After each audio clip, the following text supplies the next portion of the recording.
Kalau Ahok pasti nggak bisa, karena saya orang satu kampung sama Ahok.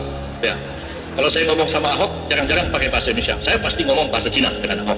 Ya, saya sekolah Cina, jadi alhamdulillah sampai sekarang masih bisa ngomong Cina. Cuma kalau suruh baca Quran agak keder saya. Tapi kalau suruh ngomong, alhamdulillah masih. Lalu kenapa Ahok tidak bisa? Karena Ahok tidak lahir sebagai warga negara Indonesia. Kami tahu persis, bisa dicek datanya catatan sipil. Bapak Ahok Chungkim Nam, warga negara Tiongkok, dan ketika ada penentuan kewarganegaraan pada tahun 1962, Chungkim Nam memilih warga negara RRT. Ahok lahir tahun 1966, berarti Ahok adalah warga negara RRT. Dan Ahok baru dinaturalisasi menjadi warga negara Indonesia itu sekitar tahun 19. Untuk mendaftar selama tanggal 1 sampai tanggal 2 minggu Juli ini, itu adalah mendaftar. Itu semuanya seperti try and error. Kalau ada penolakan baru, kalau tidak ada penolakan dijalankan. Ini negara ini nggak boleh dikelola seperti itu, Bang Arya.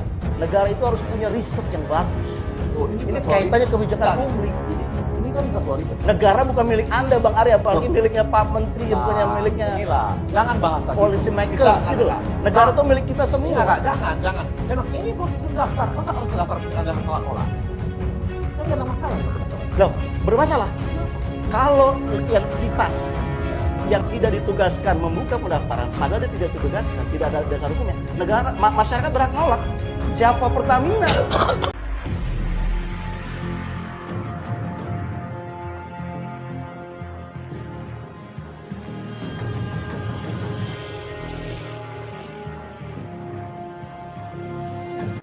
Orang PDIP kritik My Pertamina nyusahin rakyat. Said Didu Skatmat, Presiden RI dan Komut Pertamina adalah kader PDIP, jelas. Terkini.id, anggota fraksi Partai Demokrasi Indonesia Perjuangan atau PDIP, Paramita Widya mengkritik usaha PT Pertamina melalui anak perusahaannya PT Pertamina Patra Niaga. Pasalnya, PT Pertamina Patra Niaga mengeluarkan kebijakan untuk menggunakan aplikasi My Pertamina. Ia menilai rakyat kecil selalu dibuat susah oleh pemerintah oleh kebijakan semacam itu. Pada dasarnya, saya tidak setuju dengan segala sesuatu yang membuat rakyat kecil ribet dan susah untuk mendapatkan apa yang sudah menjadi hak mereka. Apalagi menggunakan aplikasi seperti itu. Pasti banyak yang tidak paham, tegas Paramita.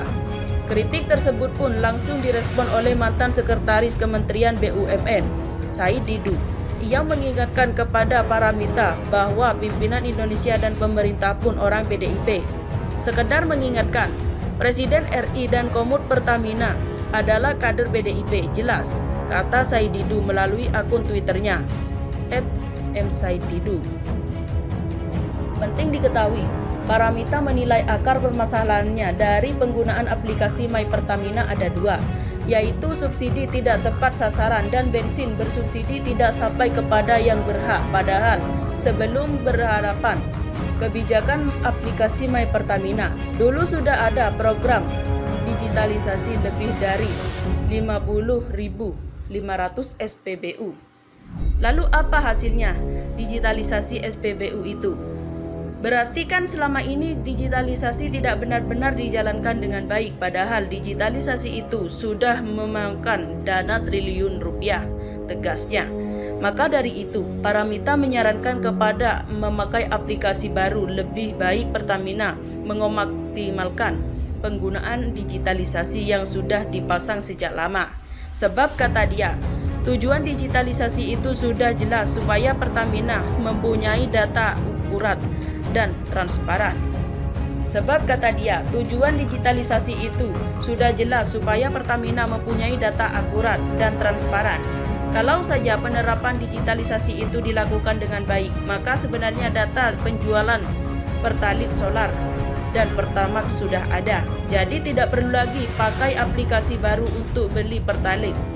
Ini terkait dengan akar masalahnya yang kedua, yakni soal pengawasan, ujar seperti dikutip Warta Ekonomi Minggu 3 Juli 2022. Yusril Iza Mahendra, Ahok baru dinaturalisasi jadi WNI sekitar tahun 1986. Sebuah video dalam media sosial TikTok tentang pertanyaan Yusril Iza Mahendra yang mengungkapkan status warga negara Basuki Cahayapurnama atau Ahok menjadi viral. akun TikTok bernama Bang Fen, Mei 2022 menampilkan video lama yang berisi tentang pernyataan Yusril Iza Mahendra tentang status warga negara Ahok yang sebenarnya. Pada awal video tersebut, terhadap mantan Menteri Kesekretariat Negara, Yusril Iza Mahendra yang bercerita soal kedekatannya dengan Ahok. Yusril Iza Mahendra mengatakan bahwa dirinya dan Ahok berasal dari kampung yang sama, yaitu Bangka Belitung. Lebih lanjut lagi, Yusril Iza Mahendra menyatakan bahwa bahasa yang digunakan ketika dirinya dan Ahok berbincang adalah bahasa Mandarin. Saya satu kampung sama Ahok. Kalau saya ngomong sama Ahok jarang-jarang pakai bahasa Indonesia, saya pasti ngomong bahasa Cina dengan Ahok, ujar Yusril Iza Mahendra dikutip dari tv1news.com Minggu 3 Juli 2022. Selain itu, alasan mengapa Yusril Iza Mahendra dan Ahok selalu memakai bahasa Mandarin ialah karena Ahok bukan warga negara Indonesia atau WNI. Ketua Amarta, jika isi BBM harus pakai aplikasi berarti Pertamina telah melakukan pembohongan publik. PT Pertamina telah melakukan pembohongan publik terkait penggunaan handphone di SPBU. Pasalnya, selama ini Pertamina sudah melarang masyarakat menyalakan atau menggunakan handphone saat berada di kawasan SPBU. Namun kini masyarakat justru diwajibkan menggunakan aplikasi My Pertamina saat isi bahan bakar. Ketua Aliansi Masyarakat Jakarta atau Amarta, M. Riko Niaga, seperti diberitakan kantor Airmall Jakarta Minggu 3 Juli. Jika sekarang ada imbauan dari Pertamina yang mengharuskan masyarakat mengisi BBM menggunakan Android, berarti Pertamina selama ini telah melakukan pembohongan publik, kata Riko kepada wartawan Minggu 3 Juli.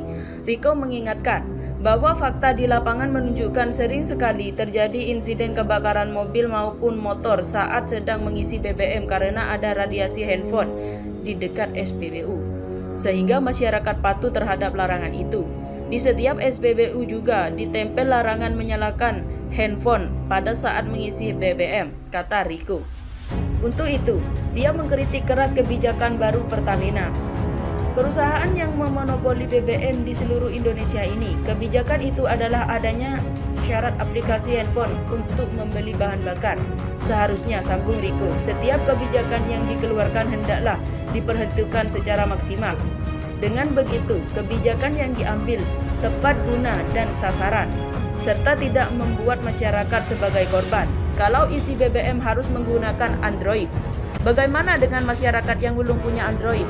Berarti Pertamina mengorbankan masyarakat kecil yang tidak punya Android, kata Riko. Di Ancol itu ada SPBU yang mengisi BBM itu nelayan kecil. Nah, mereka tidak punya Android. Kan kasihan mereka tidak bisa membeli BBM, tambahnya. Seharusnya PT Pertamina memikirkan dampaknya dari kebijakan yang dikeluarkannya. Kecuali PT Pertamina mau membagikan handphone Android kepada masyarakat, baru mengeluarkan kebijakan itu. Janganlah kebijakan Pertamina menyusahkan rakyat kecil, kata Riko. Riko mengingatkan kepada agar jangan sampai ada masalah seperti penerapan aplikasi pelindungi yang hanya bisa diakses menggunakan Android, sehingga menjadi salahan di masyarakat berbulan-bulan. Berdasarkan catatan Riko, surat kabar Guardian pernah menulis kasus SPBU terbakar yang menduga menjadi gara-gara pemakaian ponsel pada 2005. Api membakar sepeda motor yang sedang diisi tangkinya sesaat setelah pengendara mengeluarkan ponsel dari sakunya. Atas kebijakan itu muncul kecurigaan adanya berbahaya memakai ponsel di SPBU. Kendati begitu, sehingga saat ini belum ada satupun kasus kebakaran SPBU di Indonesia yang disebabkan oleh ponsel. Kekhawatiran itu muncul kembali saat pemerintah mewajibkan penggunaan aplikasi My Pertamina untuk pembelian solar dan pertalite. Pemerintah berupaya membatasi pembelian BBM bersubsidi di tengah krisis minyak bumi dunia. Pembatasan dilakukan agar subsidi tepat ke sasaran. Hingga kini masih banyak SPBU yang belum mencabut larangan penggunaan ponsel itu. Terima kasih telah kunjungi channel ini. Kami hanyalah sebatas menginformasikan, Andalah yang memutuskan.